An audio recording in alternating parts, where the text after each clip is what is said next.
Okay, I think we'll get started. Good afternoon, good morning, good evening, depending on where you are.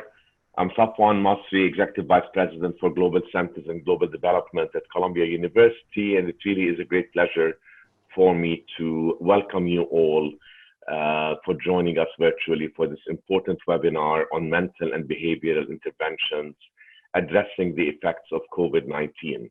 I want to thank my colleagues at the Columbia Global Centers in Amman for putting this together, and to thank my two colleagues and friends who are with us here today to speak and share of their expertise about mental health, Lena Verdeli and Rania Atalla, whom I will introduce individually in a couple of minutes.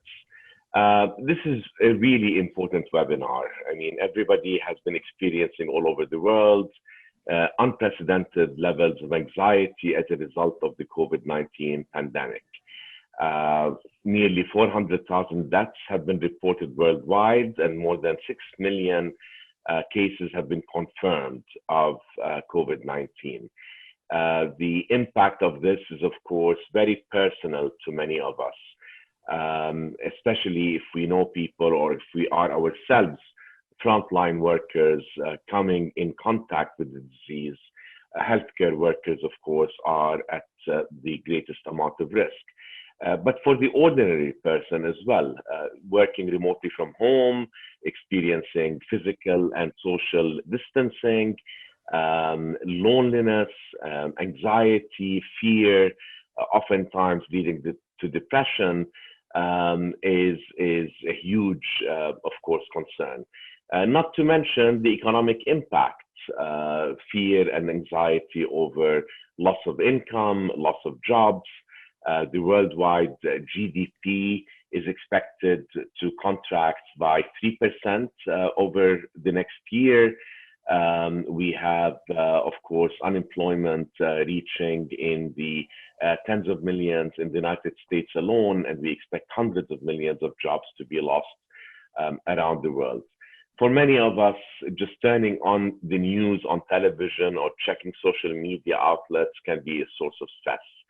The crisis of mental health, of course, has been around even before these phenomena associated with COVID-19.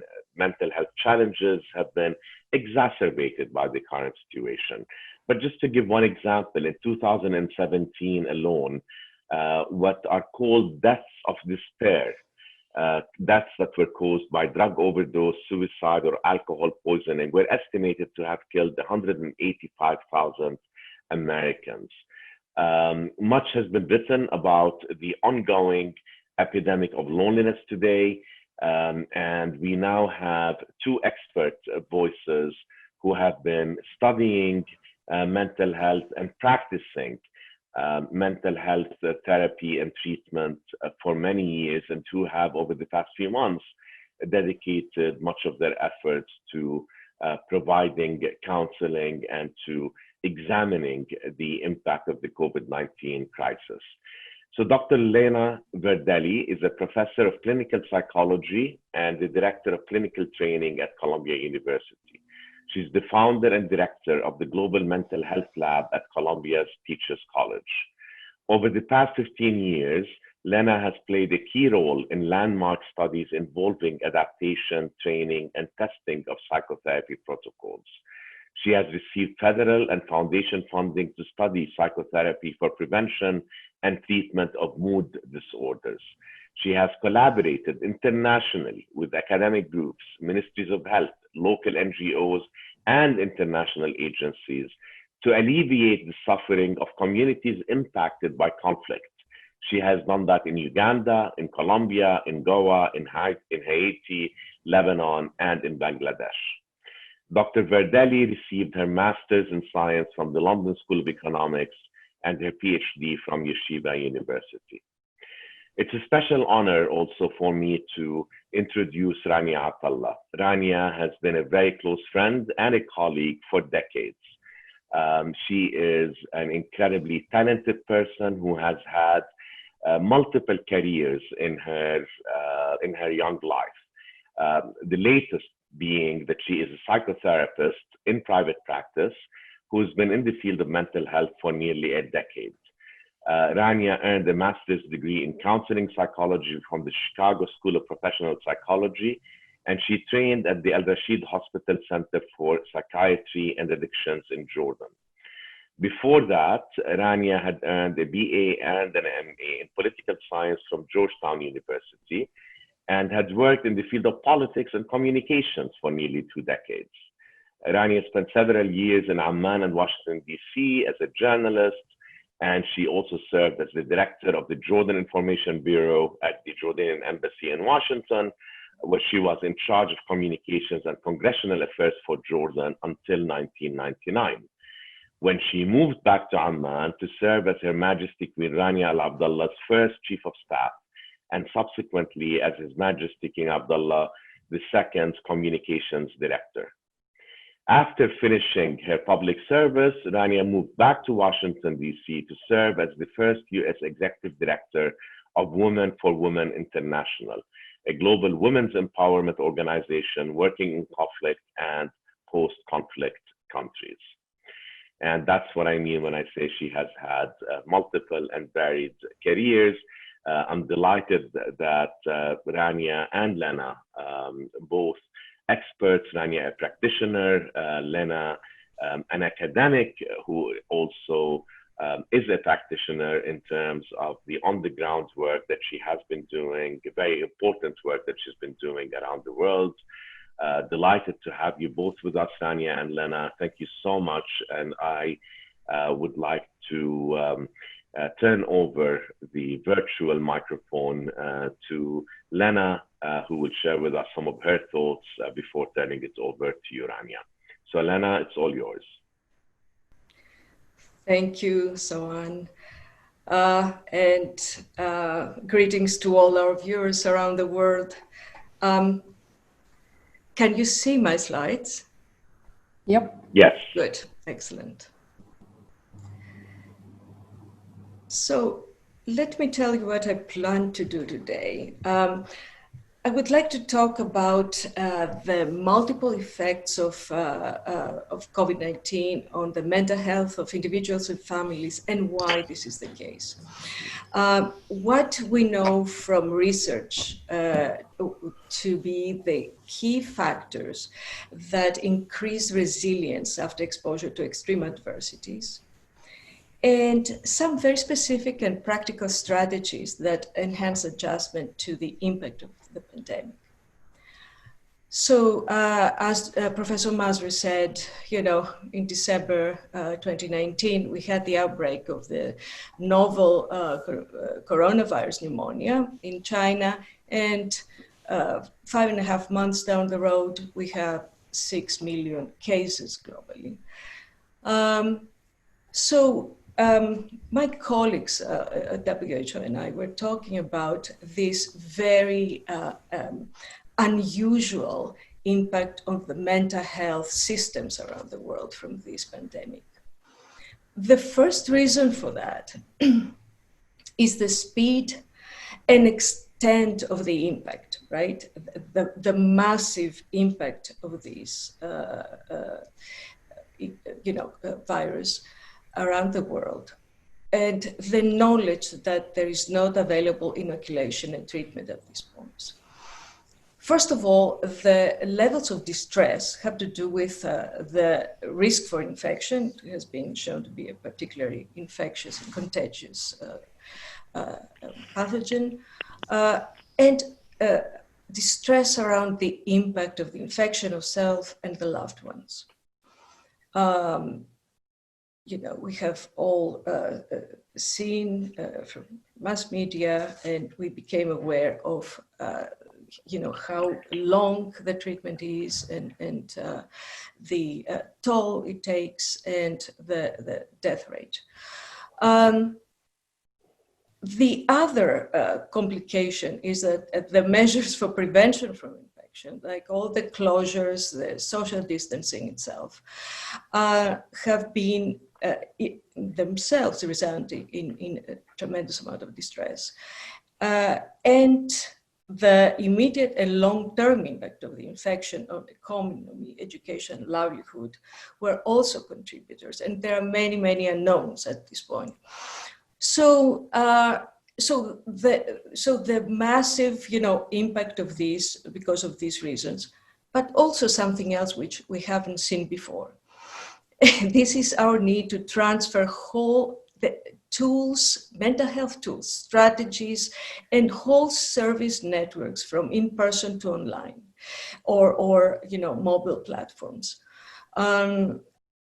We haven't before, in the history of WHO, had this massive demand from around the world on how to move online whole services and tools. The third thing is that for the first time during a disaster, any disaster, mental health was a priority, has been explicitly identified as a priority. It's usually an afterthought in humanitarian disasters, and that was not the case. Now, these are, of course, the negative effects of that, but some of us are wondering about the positive and unintended consequences of this on mental health systems reform. And, we think that given climate change, given epidemics, global increase in forcible displacement, violence, state fragility, it's very important for us to have flexible and versatile systems of mental health care and tools that can serve these types of emergency and this type of, movement. We need to increase, it became clear, capacity for remote care and monitoring the quality. And there is even more emphasis than before on community-based treatment and prevention, health promotion, in addition to treatment, reintegration of people, and partnership with community gatekeepers, community leaders, lay health workers. My team has worked for years and had very good experience with lay health workers who can be excellent providers of mental health services, but of course with appropriate clinical oversight, religious leaders, etc. And we see discussions in communities, in families about mental health, right? There is so much demand for information, right and left. We get offers for volunteering. So the impact, well, the neurobiology itself of the virus, SARS-CoV-2, there is this massive inflammation in the system, what they call cytokine storm, that combined with terrible respiratory symptoms, which I experienced firsthand because I became at some point infected with the virus. They really can increase risk for depression, anxiety, and even suicidality, we are finding out. Also, the medical procedures on mental health are very, taxing. We know from other studies over the years, a British study with 5,000 patients in ICU, that a number of them develop anxiety, depression, and PTSD symptoms within the year of discharge. And now we get from Sinai and other places, and other hospitals, similar reports. Cascades of losses of loved ones, of resources, right? Employment, livelihood. We have this most heartbreaking manifestation of that in New York City, when loved ones had to die alone at the hospital, and not just COVID patients, but also other patients who had to be at the hospital from cancer, from other, conditions that were not doing well, and loved ones could not reach them. And that was heartbreaking, makes the process of mourning so difficult. Rituals that human communities around the world depend on. for comfort and communal support. It could not take place. The other complicating factor is the loss of resources, right? Family income, all these daily stressors that we know now have a large impact, and they change a lot, and they determine the ability to adapt to adversity. So even, after major exposure, if there is not much loss in resources or, income, the people can recover much faster from these adversities. And, the social distancing and isolation, here is what we know from, work already, from studies. We see the impact, the negative impact of mental health of folks who sheltered in place, right, compared to those who didn't. So the other, effects are unfortunately an increase in domestic violence. From China, we are getting now reports 3 times higher rates of domestic violence to the police, right? Reports of domestic violence to the police during the lockdown. The UN is reporting now 25% increase in domestic violence, and increased rates of child abuse, neglect, and exploitation. We saw that, during the Ebola outbreak, for example. So these very, very vulnerable, populations can be abused and neglected, children and other vulnerable. For children, a lot of disturbance in schooling routines, physical activities in 188 countries. Schools have been suspended. 90% of learners, 1.5 billion people are out of education. This is changing right now. Many people are, of course, very concerned about subsequent waves of this, and what will that mean for education. We know that kids, when they're out, are physically less active, screen, irregular sleep patterns, poor diets, and a huge impact on their weight gain and cardiorespiratory fitness. And a major protective factor for kids' mental health, which is parental mental health. We see in COVID deterioration of parental mental health.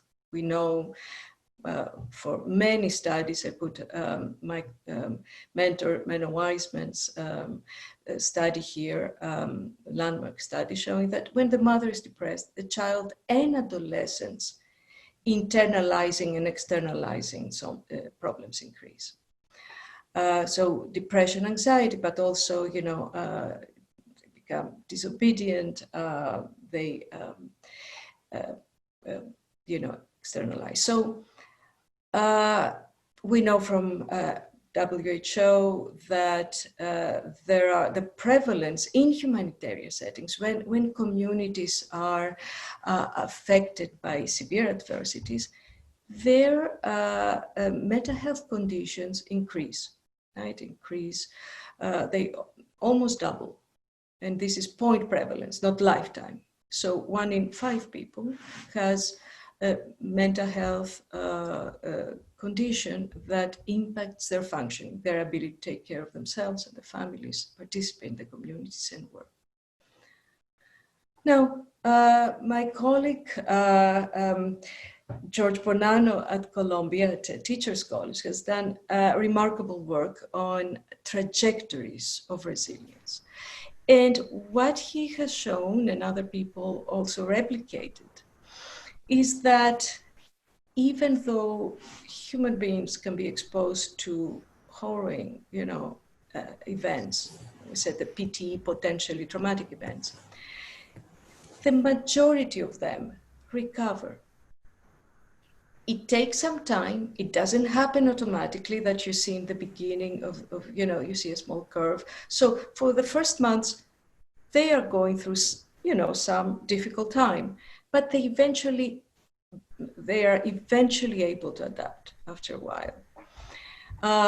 And then we see other, the recovery pattern, the recovery trajectory, where people are not doing well in the beginning, they eventually catch up.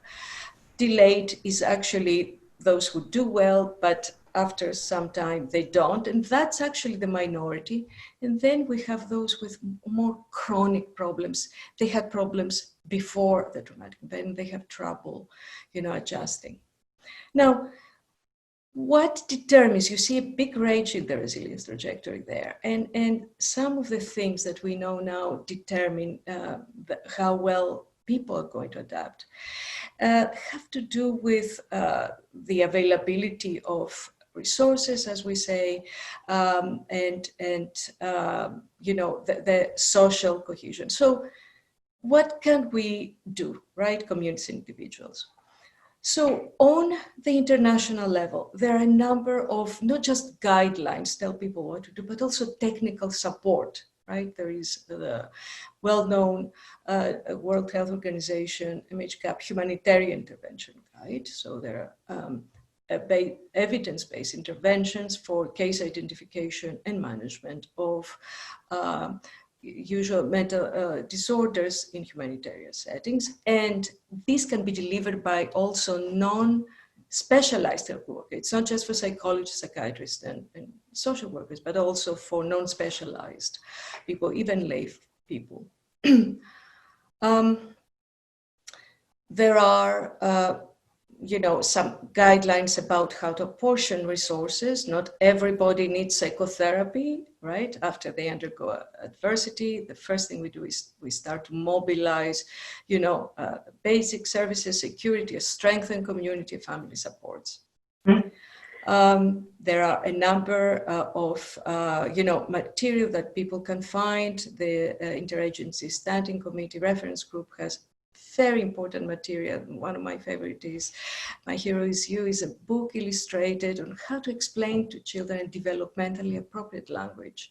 About this, there is a very nice story about the girl that meets this friendly creature. And it's translated in 73 languages. Arabic, of course, is included. There are audios and videos, and I really encourage you to take a look at it. Now, the other thing is many countries, especially Lebanon, quite familiar with, but also China and other countries, developed, as a response to that, national policy for that, right? For example, because in Lebanon, it has 4 specific goals to promote mental health and mitigate the stressors, including stigma and discrimination against persons affected and health workers, and provide mental health support to persons in quarantine and their families, support the mental health of health workers and first responders, and ensure continuity of mental health care for persons with pre-existing conditions, in line with infection prevention and control guidelines. And most of these guidelines have a very, very strong human rights protection frame. And in human rights, we not just strive for equality among people, but equity. In other words, try to help and assist people who have some, difficulty in functioning and disabilities. And all of us can take turn, right? Having at different points in our lives, different types of disability, but assist everybody and give everybody, help so that they can participate, right, equally. We know some evidence-based strategies of these years of work: increase social connection, cohesion, right? Social distancing is not the same as emotional distancing. Manage the information about the pandemic. It's this is incredibly important for persons' mental fitness, actually. Physical activity and reward level at home.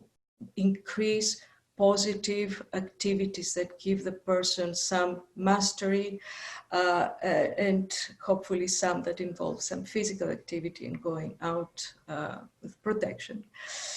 And create a frame to understand the impact of the stress that it triggers. Your mind and body is ready for the fight or flight or freeze response that leads to irritability and aggression. So people need to be aware of that, and before things escalate and tragedies happen. We also know from a lot of research about the importance of daily routines and sleep.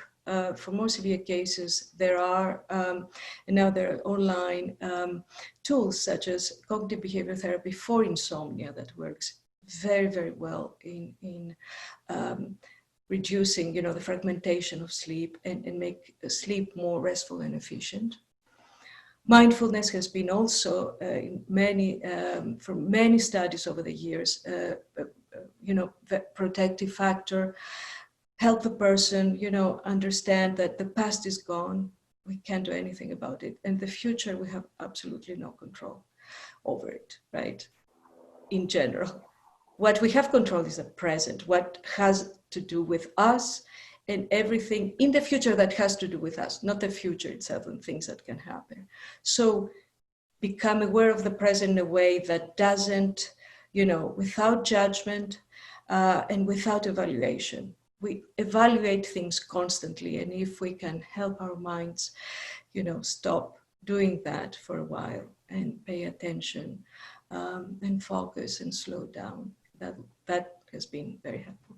Finally, my colleague George Bonanno and others have shown the importance of emotional flexibility, which is a core for ability to adapt, find ways, to understand the context and use your resources and your, ways of understanding the world and reacting to the world in a flexible way. There are a number of tools available online. Our own tool, the manual that we have prepared for WHO has been translated in a number of languages: in Arabic, interpersonal psychotherapy, group interpersonal psychotherapy. And it actually targets grief, right? Management of disputes, life changes, and loneliness.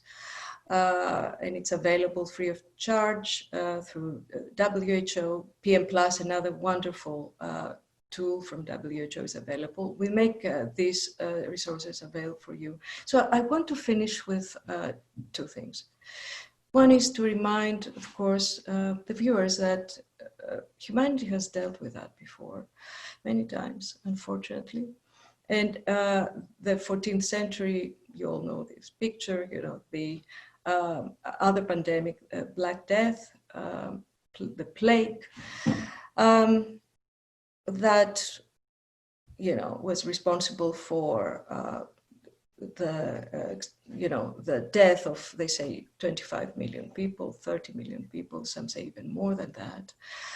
However, after the pandemic, Renaissance started because of the big changes about the need of people to now understand things in a different way, explore things in a different way, and deal with new geopolitical changes of that.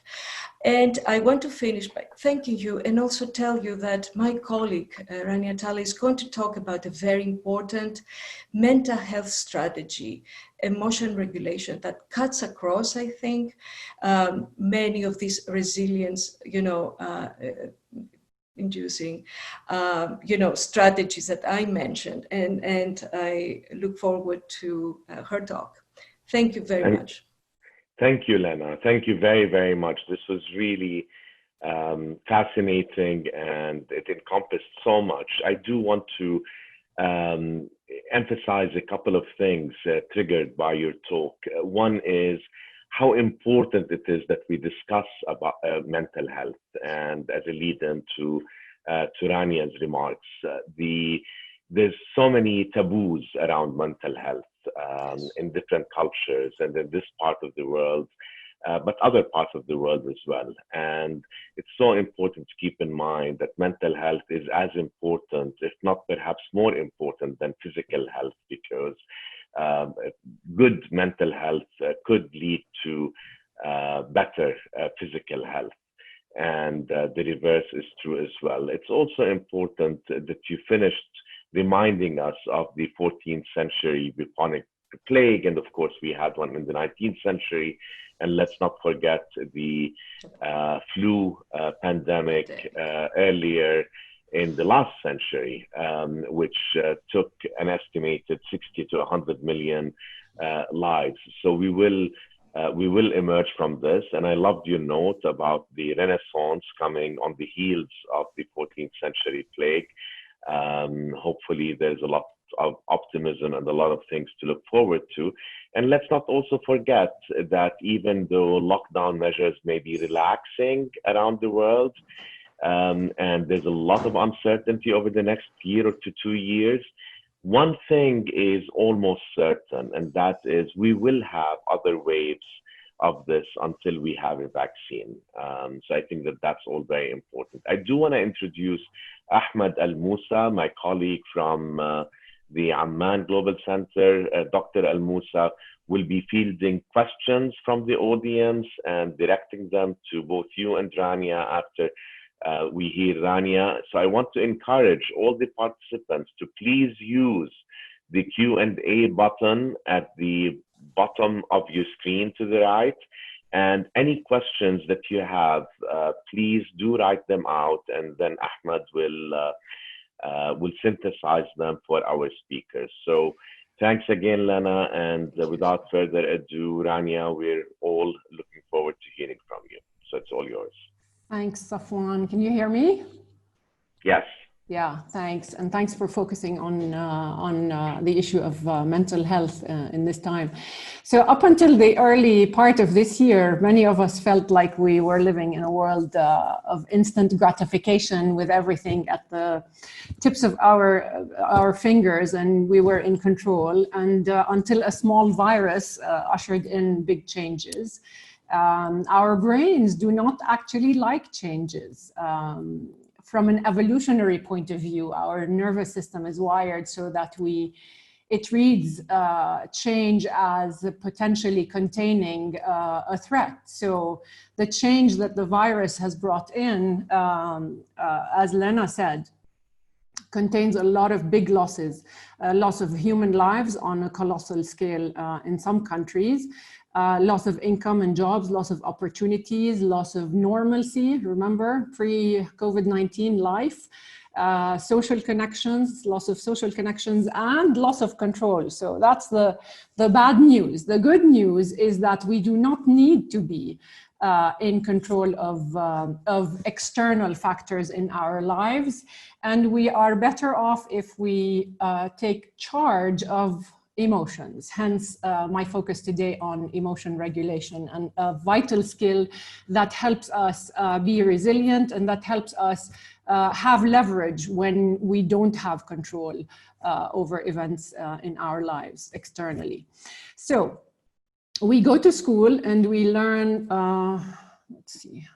So we learn our ABCs and we know how to communicate and to speak and to write and to read and to compute with our 1, 2, 3s. Hopefully as adults, we learn how to balance our checkbook.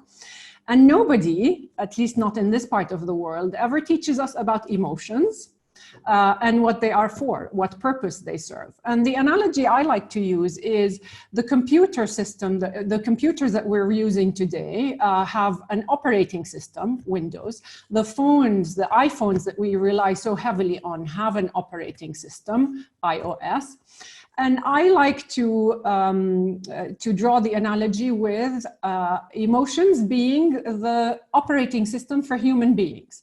So in a sense, they serve like a navigation system or a compass or a GPS, if you will, that kind of tells us information, valuable information about ourselves. It tells us valuable information about the world around us, and it tells us valuable information, guides us as to how to deal with events and people around us. And it's a fantastic system when we know how to work it and when we're regulated, like the guy on the right. And it doesn't quite, it becomes problematic when we can't regulate it and when we don't understand it. So think of two objectives served by emotions for humanity or for human beings. It's surviving and thriving. We survive basically by avoiding threats to our lives, and think from an evolutionary point of view, when we were hunters in the savannah and needed to get some food for our family, our brain needed to look out for the tiger so that we don't become the dinner for the tiger, and we can actually get food for our family. The fear that we feel is a factor that helps us survive, and we look out for not losing our life, basically. We thrive, on the other hand, by identifying opportunities. So in the past, it used to be when we were hunters, we would identify opportunities by finding food. In modern day life, it's a partner, a connection, social connections, and also job opportunities in the 21st century. So if emotions serve these two purposes, how does it work? How do we put that to work? The word emotion comes from the Latin emoveris, meaning to displace or to move, so to relocate, if you will. So every emotion, let's go through the steps here. Every emotion causes us to take action, emotion, think of it as emotion, in order to meet a certain need, in order to serve the goal of surviving or thriving. So let's take some examples. Fear, for example, causes us to respond with a fight or flight action that Lena mentioned, so that we stay safe and we can go back home to our family surviving, basically. So examples are, on a normal day, I'm crossing the street, a speeding car comes my way, fear automatically incentivizes me to get out of the way, step onto the sidewalk in order to stay safe and go back to my family safe. Corona days, the fear during these days helps us take precautions, use masks, wash our hands regularly, maintain social distancing in order to stay safe again and survive.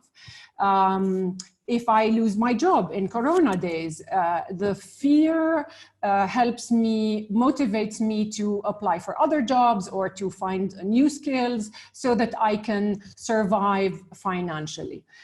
Take the example of guilt. If under lockdown, I'm having a Zoom meeting and my child or daughter comes in and interrupts that meeting, and I yell at her or I speak to her in a tone that is inappropriate, the guilt, the uncomfortable emotion of guilt, the discomfort I feel in my body tugs away at me and says, you need to repair, you need to talk to your daughter, explain to her what was going on and why you lost your temper, and repair the rupture, if you will, to stay connected, because you can survive on your own as a human being, but you need connection in order to thrive. Same with sadness. Let's say I feel sad towards a family member who is unable to manage financially or needs grocery shopping. So the sadness in me, the discomfort that I'm feeling, incentivizes me to extend a service to my family member, again, because we are social beings and we need to stay connected and we need that connection in order to thrive. All right, so we understand now how the process works. Two parts of our brain are relevant to our purposes today.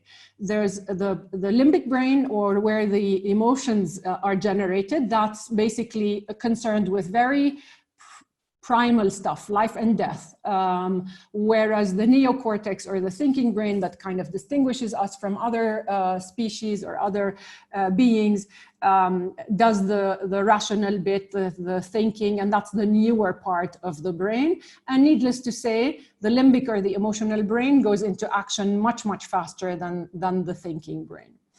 So although emotions start in the brain, we actually feel them in the body, thanks to something called the vagus nerve that connects the brain with our hollow organs, or our viscera.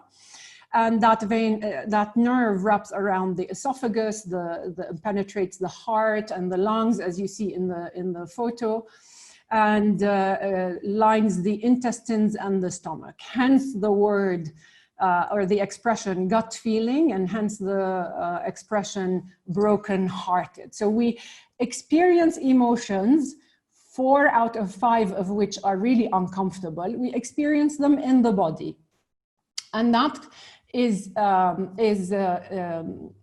sometimes problematic, because when we don't understand what emotions are for, and when we experience discomfort, our immediate or go-to behaviors we resort to unhealthy ways of coping with them. Discomfort, and we don't understand them, leads us to number 1 emotion dysregulation approach is avoidance. We avoid what we are uncomfortable with. We avoid what we don't understand. Or denial. We say there's nothing wrong. There's no virus. This is all a conspiracy. I'm not going to deal with it because it's too much to take in. Or we distract with long working hours, or with being busy, or with workaholism, if you will, which is very popular in our generation. And Safwan knows what I'm talking about. Or numbing with food, cigarettes, drugs, alcohol, you name it. There's no shortage of numbing substances. Or we sometimes project it on others. We act out with our anger, or we sometimes act it in and self-harm. So all these behaviors make us in the short term feel good. When we avoid something we don't like, it's fine. In the medium term, they become problematic. And in the long term, they really don't help us neither get over the distress or the source of stress, nor adapt to life with the stressor. So we call them maladaptive. So we know that we don't want to use these behaviors in regulating our emotions. And we actually go around life looking at what appears to the eye above the surface, the top of the iceberg, which is the behavior, when really, in fact, what drives our emotions what drives our behaviors are the emotions. And when we don't understand those, we tend to go to the maladaptive behaviors, including acting in or out. So now we know the basic purpose of the emotions. How do we regulate emotions? So we treat them as, not sure how many of you in the audience remember what a postman is, but we treat emotions as a letter, an important letter containing important information, actually, that's trying to bring our attention to something. It's like physical pain. When I'm in physical pain, my body's telling me something needs attention. Same with emotions. Most of them are uncomfortable because something needs to be paid attention to. So we know that we don't want to avoid, deny, distract, numb, or resist all these emotions, or act in or act out. What do we do? The emotion regulation skill, very simple, not quite easy. The acronym I like to use is RAINS. It's not mine. It's started by Tara Brach. I just added a twist to it. So the acronym is RAINS. R is for recognize which emotion you're experiencing. And because 4 out of the 5 basic emotions are uncomfortable, they're sometimes difficult to distinguish. So I need to ask myself, is it sadness? Is it fear? Is it shame? Is it guilt? And sometimes they're very similar to each other. After I recognize the emotion, I need to allow it, meaning I don't want to avoid it, I don't want to deny or distract from it or numb or resist it, because the emotions are there for a reason, to help us survive and thrive. And if we avoid or deny or distract, there is no doubt that the emotion is going to come back, and it's probably going to come back stronger. If I numb, I'm going to end up with two problems, the emotion itself and the addiction. And if I resist, it's actually much more tiring than doing the skill that I'm describing. So after I allow it, I need to investigate what just happened to make me feel this way. So there must have been a stimulus, a phone call, a message, an email telling me my salary was cut by half, an email telling me I just got laid off. Something must have happened to trigger the emotion. Sometimes it's internal, sometimes it's external. So after I investigate and I understand what's going on and why I'm experiencing the uncomfortable emotions or the unpleasant emotions, I want to not judge it, because I don't want to judge the emotion, and I don't want to judge myself for experiencing this emotion, because if I judge it, I'm just going to add to the discomfort. It makes it complicated, it makes it last longer. So I just want to approach it with curiosity. Isn't it interesting that this is happening? And the second part of the N is for need. We said that every emotion causes us to take action in order to meet a need. So I want to identify what the need is. Is it safety or is it connection with others, so that I can help meet it for myself? When I was young, my parents used to meet the need. Now it's my responsibility to have my own need met. And then the S, this is the best part. This is my favorite part. The S is for surf. You will find that emotions come in, peak and pass. And if we allow them to take their course, and if we don't avoid, deny, distract, or numb or resist, we'll find that they'll come in, peak, and eventually pass. And we want to ride that wave. So it's kind of, imagine it's the wave that kind of takes you from the turbulence of the sea to the safety of the shore. That's how I like to think about it.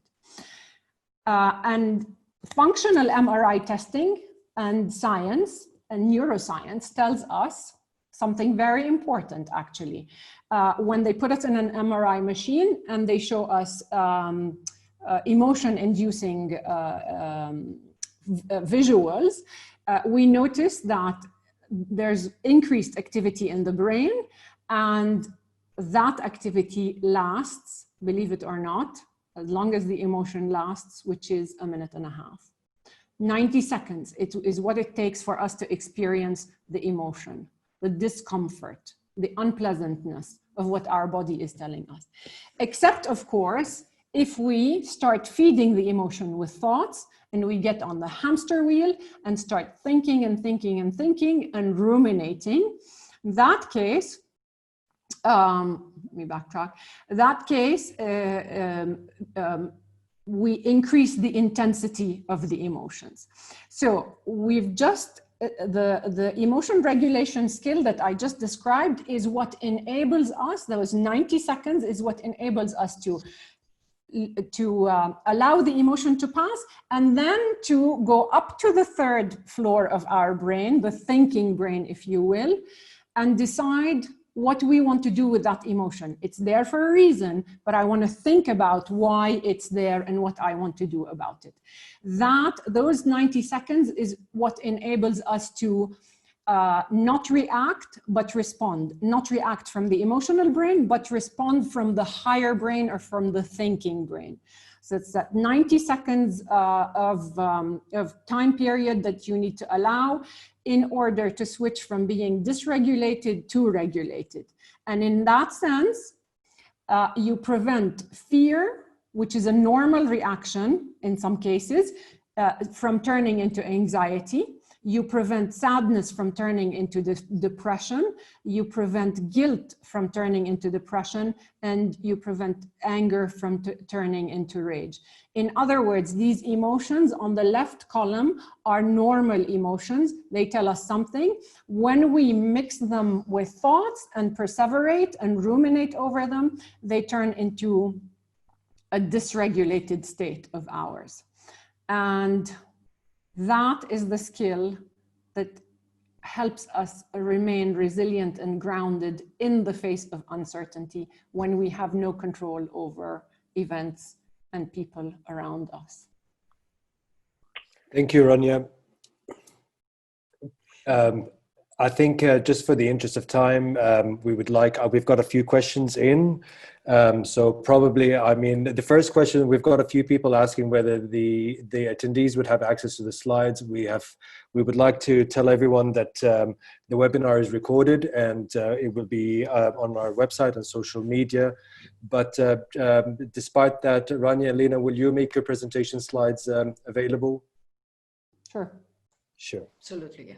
Mm-hmm. Sure. The other question that we have a question from Mona regarding patients and travel, and she's asking whether do you advise your patients to travel for a change of environment, and what sort of environment that would be helpful for patients during these times.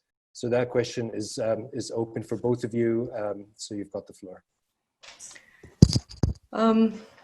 You know, a lot, of course, depends on the infection prevention control guidelines, right, of your region.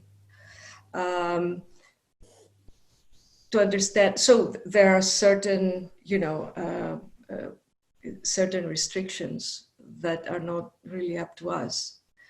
You know, health has a priority.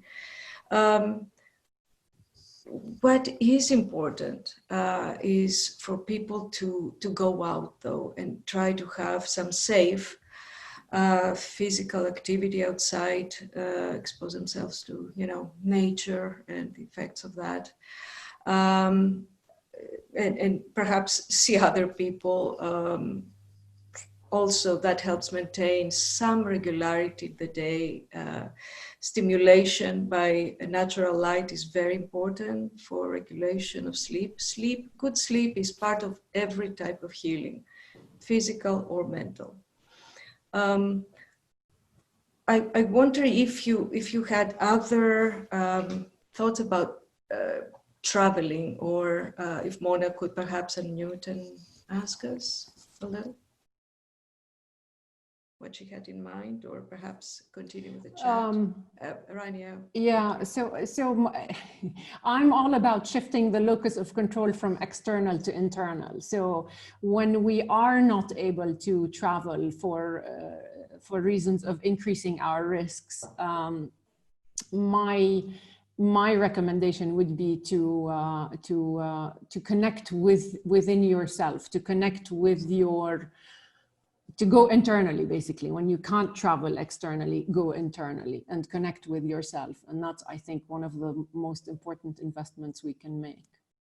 So Thank you, tend and befriend ourselves in the midst of And if people this. find themselves, as you said, ruminating, right, to try to find ways to regulate it with some activity. And Yeah, we've got another question regarding, this is specifically for Rania, and they are wondering whether you can provide some guidance on how one can distinguish the difference between the 5 emotions in order to be able to better identify and address them accordingly.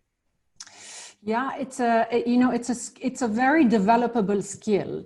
It's not an easy one because discomfort very often feels the same, discomfort, especially when we're not emotionally literate.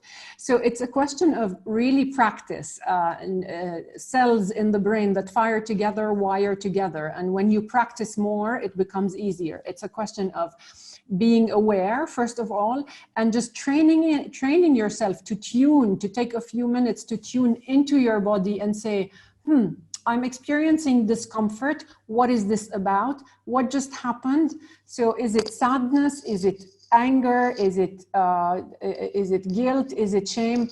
It's a question of practice. So for some people, it comes easier. For some people who have been used to dissociating and just kind of splitting from their body, it's not an easy skill, but we know that the more you practice, the easier it becomes. Thank you. Thank you, Rania. We have a question, it's a parenting question, and regarding children spending a lot of excessive time playing Fortnite and playing video games. And the attendees asking whether whether there's any type of managing tools in terms of how they could manage their gaming time, and what are the short and long-term effects of gaming, particularly at a time like this.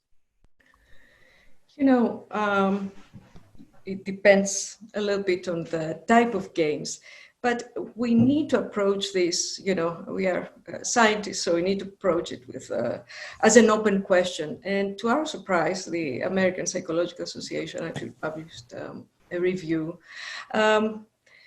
Colleagues from the Netherlands have found that actually is not as bad as we are all concerned, right? So there are, of course, all these effects about inactivity, about, not doing other things, not connecting, but also they found out that it doesn't have, long-term effects. And in some ways, it also actually enhances some ability. What I want to tell the parents, it's very, very, in my opinion, is very important. A lot of how your child, a big part of how your child is going to do has to do with your own mental health. And, sometimes it's very important to make sure that child disengages so that you're able to, catch your breath, work, take care of the things you need to take care of. Nobody's going to benefit from your burnout. So, this is a time where we have to do whatever it takes to survive. And I advise, the parent to have less guilt about this for the time being, but also make sure to have some structured time during the day when they really spend very actively, engaging with the child, including asking, to participate in some of these games to see what the child is doing. These are some thoughts I had. I agree with Lena. I think we cannot help our children become regulated when we are dysregulated ourselves. We need to model that, and we need to be in a good place, in a centered place, in order to be able to help them regulate. Make sure that your child is not doing the gaming in order to distract or to numb from their emotions. And the only way you can know that is to tune into their emotions. And the only way to do that is to be attuned to your own emotions. And the second thing I would say is it's very important when they are going through a difficult time, your children are having difficult emotions or uncomfortable emotions, it's very important to validate them. Rather than try to solve the problem and go to a solution. Very important to validate your child, to validate their emotions, because if we don't do that, our nervous system or their nervous system reads it as a big threat. My parent doesn't see me, my parent or my caregiver doesn't see the importance of my emotions, and that translates eventually into toxic shame. Very important to validate their emotions. Thank you. We're in the interest of time, we'll take two final questions. So there'll be one for you, Rania, and this is in relation to how mental health is a taboo in Arabic-speaking cultures, and what do family members do for loved ones who are feeling despair and loss at a time like this? How can they regain their strength and focus? And there was a question regarding the usefulness of mindfulness apps. Whether, what do you think of these apps, whether these apps would be regarded as useful, and particularly in cultures like ours. So this question is for you, Rania. And the question for Lena, this is more from a PhD candidate who's conducting research at the moment. And he's asking that regarding developing psychiatric symptoms prevalence questionnaires exploring different aspects of mental health disorders during COVID-19, what researchers need to consider when it comes to the general population and refugee participants to ensure that their safety, and protection, and that their mental health is not triggered from participating in a study, and how do you feel about conducting those studies via social media? So yeah, mental illness is still a taboo in many parts of the world. I think this crisis, maybe from what I'm gauging very anecdotally, there is a silver lining in that it has put mental health on the front burner, if you will. Just judging from the requests that therapists like me have been getting for sessions and for speaking engagements. To go back to the emotions, you know, as they say in real estate, it's location, location, location. In mental health, from my point of view, it's emotion, emotion, emotion. It is the most important, or one of the most important tools we have at our disposal for mental wellness. And it's easier than we think to tap into them rather than to avoid them. So I would say invest in emotions. It's the most important investment you will make, particularly when you have no control over external factors. Mindfulness apps, I'm all about raising awareness, whatever way that comes, whether it's through an app or through reading a book or a guided meditation online.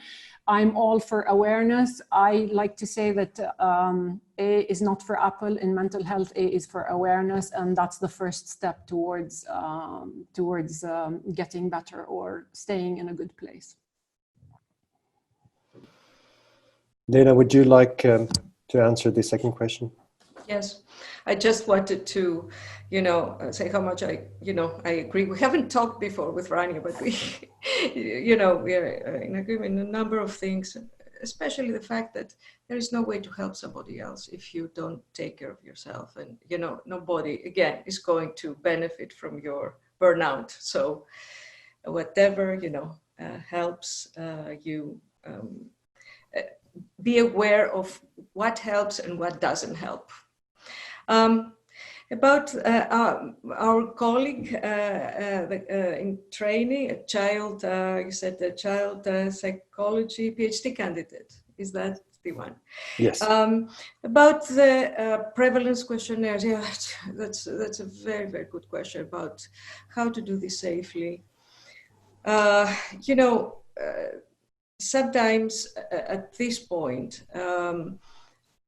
these online questionnaires through Facebook are the only option. The obvious problems, I don't need to tell you this, are the methodological constraints. We don't have a sampling frame, right? We cannot describe our sample at all. Many people who are traumatized will display avoidance, so they won't answer or opt out. So it's hard to understand prevalence under these circumstances. And so we need, to continue following up and do as much in person later on as we can, knowing, of course, that the prevalence itself may change later on, given the course of the adversity. We have to pilot our instruments before we start using them.